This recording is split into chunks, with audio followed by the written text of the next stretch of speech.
भारत गौरव आचार्य श्री पुलक सागर जी गुरुदेव के प्रवचन और लेटेस्ट धार्मिक भजन व कार्यक्रम निशुल्क देखने व सुनने के लिए हमारे YouTube चैनल जीन शरणम मीडिया को आज ही सब्सक्राइब करें और सबसे पहले देखने के लिए बेल आइकन पर क्लिक जरूर करें।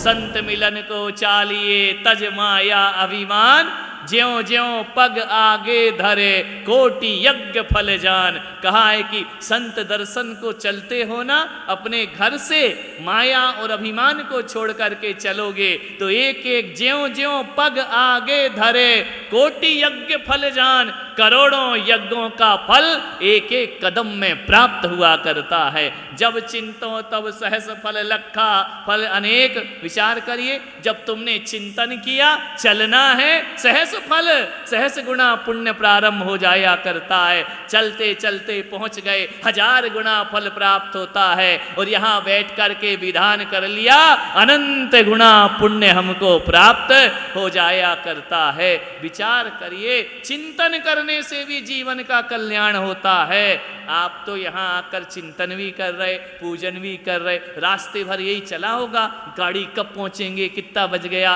कितना दूर बचा है, कैसा होगा, कैसा मंदिर होगा, महाराज बात करेंगे कि नहीं करेंगे, प्रदीप तुम ले तो आए हो, कैसा चलेगा, पूजा करना है, आनंद आएगा या नहीं आएगा, हम तो पहली बार जा रहे हैं। ये सब बातें क्या हैं? ये बातें नहीं हैं, ये पुण्य कथा है जो संत और भगवंत की बैठकर की जा। ये पुण्य कथाएं इनको ही कहा जाता है, ये पुण्याश्रव की कथाएं हैं। और यहाँ से जब जाओगे ना, यही बातें चलेंगी, अरे बड़ा अच्छा बना, कितना बढ़िया मंडल सजा था, कितने बढ़िया संगीतकार था, कितना बढ़िया आहार देने को आज प्राप्त हुआ है, आज विधान किया, बड़ा जब तक घर जाओगे यही बातें चलना है तुम्हारी, यही बातें। तो सोचिए, 24 घंटे वो, 24 घंटे जाना, 12 घंटे यहाँ। अब सोचो आपने कितना पुण्य अर्जन किया है, ये जीवन के कल्याण में कारण है।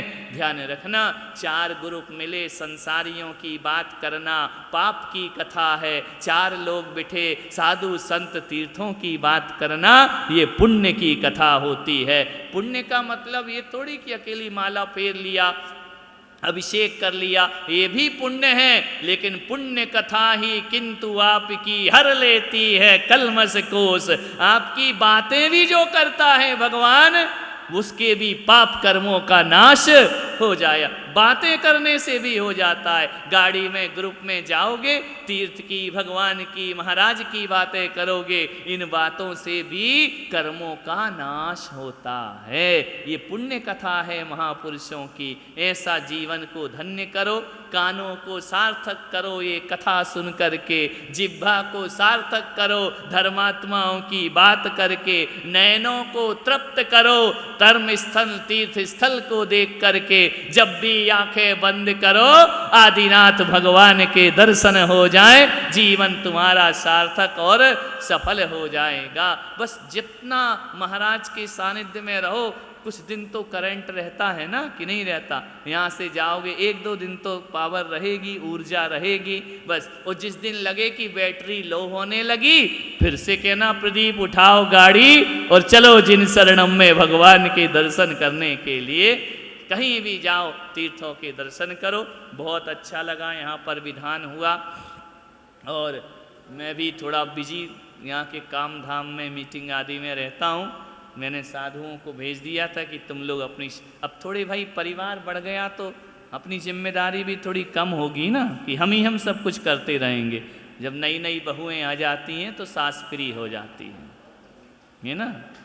सास को थोड़ी तो फुर्सत मिलना चाहिए ना, कि हम सास बनाए, खिलाए, सब कुछ करे, तुमको भी खिलाए, तुम्हारे पति को भी खिलाए। नहीं, थोड़ी तो रेस्ट उनको मिलना चाहिए। तो इतना बड़ा परिवार बनाया है, सब बैठे हुए हैं, ये मत बोलो कि कुछ बोल रहे हैं कुछ नहीं बोल रहे हैं, नहीं बोल रहे हैं। मौन भी साधु का प्रवचन हुआ करता है, शांत भी साधु का प्रवचन हुआ करता है। इतनी सी देर में तुम कितने स्टूल बदल चुके हो, बोलो कब से बैठे हुए हैं, देखो ये साधना होती है। कितना स्टूल, ये कमर दुख रही, ये पैर दुख रहा, ये दुख रहा, पैर दुखने लगे, उठ के नाचने लगे। इस उम्र में भी कैसे बैठ करके यहाँ पर अपना कोई माला जप रहा, कोई मंत्र जप रहा, कोई मंत्र बोल रहा है, कोई आत्मचिंतन कर रहा है, विचार करिए। ये साधना, ये तपश्चर्या हुआ करती है। इतनी देर तुम बैठ के बताओ। इसलिए तो पूजा में थोड़ा थोड़ा नृत्य होता है कि पैर सही हो जाए तुम्हारे, नहीं तो बैठे ही बैठे सूजन आ जाएगी उनमें। तो इस तरह से, और कितने भक्ति भाव से एटा वाले बहुत भक्ति से भगवान की पूजा करते। अभी जे बैठे ना सब लोग कितने बढ़िया यहाँ पर भाव नृत्य करते हुए अर्घ्य चढ़ा रहे थे। मुझे मालूम है एटा का वो व्यक्ति, आज भी मुझे याद है जब मैं एटा में था आज से 20 साल पहले, नाम तो मैं भूल गया, कि वह रोज श्रृंगार करके इंद्र बन के भगवान की पूजा करते थे। जब सबकी पूजा हो जाए तब वो लास्ट में आते थे, मुकुट बांध के करताल बजाते हुए भगवान की पूजा मैं सामायिक में बैठता था और उनकी घुंघरुओं की आवाज़ आने लगती थी। ऐसी भक्ति वहाँ पर वो व्यक्ति, नाम वाम मैं भूल गया हूँ, सुभाष जी है ना, हाँ अभी हैं, हाँ। तो बहुत अच्छे से भक्ति भाव से भगवान की पूजा कर, उनके लिए रोज ही विधान था और रोज ही पंच कल्याणक था। तो उन्हें देख कर के मेरा मन बहुत प्रसन्न हो जाता था। और भीड़ भाड़ में नहीं आते थे वो, सबकी पूजा हो जाए तब लास्ट में आकर वो और भगवान, तीसरा कोई नहीं, ऐसी भगवान की पूजन करते थे। विचार करिए, सोचना है आपको। ऐसी भक्ति भाव से एटा में बहुत भक्तियां हैं। और एटा जिला तो वो जिला है, हमारे दादा गुरुओं का जिला है।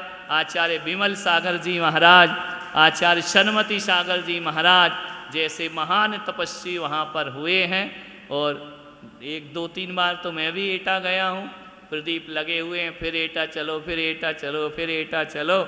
हमने कहा पहले हमारा ये एटा निपट जाए, है ना, तब फिर विचार करेंगे। तो इस तरह से भगवान की हमने पूजन की, पार्श्वनाथ भगवान की आराधना की। उठिए, अब 5-7 अर्घ और बचे हैं, वह भी भक्ति भाव से हम यहाँ पर चढ़ाएंगे। बोलो पार्श्वनाथ भगवान की।